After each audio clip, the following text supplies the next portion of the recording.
मल्लिकार्जुन ज्योतिर्लिंग की क्या कथा है। मल्लिकार्जुन ज्योतिर्लिंग 12 पवित्र ज्योतिर्लिंगों में द्वितीय स्थान पर है। आंध्र प्रदेश में कृष्णा नदी के तट पर श्री शैव पर्वत पर श्री मल्लिकार्जुन ज्योतिर्लिंग स्थित है। इन्हें दक्षिण का कैलाश भी कहा जाता है। एक समय की बात है, भगवान शंकर जी के दोनों पुत्र श्री गणेश जी और कार्तिकेय जी विवाह के लिए शिव जी ने एक प्रतियोगिता का आयोजन किया और महादेव ने कहा कि आप लोगों में से जो पहले पूरी पृथ्वी का चक्कर लगाकर यहाँ वापस लौट आएगा, उसी का विवाह पहले किया जाएगा। माता पिता की यह बात सुनकर कार्तिकेय जी ने अपने वाहन मोर पर विराजित होकर तुरंत पृथ्वी की परिक्रमा के लिए निकल गए। लेकिन गणेश जी के लिए ये कार्य बड़ा कठिन था। एक तो विशाल काया, ऊपर से छोटा वाहन चूहा, वो श्री कार्तिकेय जी के मयूर की बराबरी करे तो कैसे।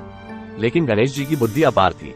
उन्होंने सामने बैठे माता पिता की 7 परिक्रमा करके पृथ्वी परिक्रमा का कार्य पूरा कर लिया। उनका मानना था कि पुत्र की दुनिया उसके माता पिता होते हैं। उसके बाद जब पूरी पृथ्वी की परिक्रमा करके जब भगवान कार्तिकेय जी लौटे, तब तक श्री गणेश जी का रिद्धि और सिद्धि से विवाह हो चुका था। ये सब देखकर कार्तिकेय जी अत्यंत क्रोधित होकर कैलाश पर्वत पर से चले गए।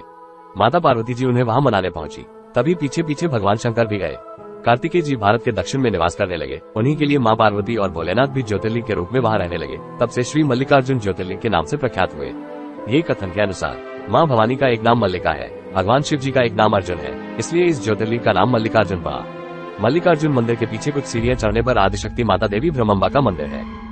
52 शक्तिपीठों में से एक इस पवित्र धाम में सती माता की ग्रीवा अर्थात गला या गर्दन गिरी थी। यहाँ इस मंदिर में शक्ति को देवी महालक्ष्मी के रूप पूजा जाता है। प्राचीन काल में अरुणासुर नाम के राक्षस ने संपूर्ण विश्व पर विजय प्राप्त कर ली थी।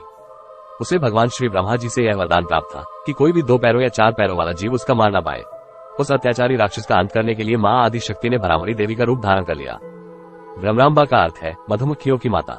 उन्होंने असंख्य 6 पैरों वाली मधुमक्खियों को उत्पन्न किया और उन सारी मधुमक्खियों ने कुछ ही क्षणों में अरुणासुर का वध करके उसकी पूरी सेना का भी विध्वंस कर दिया।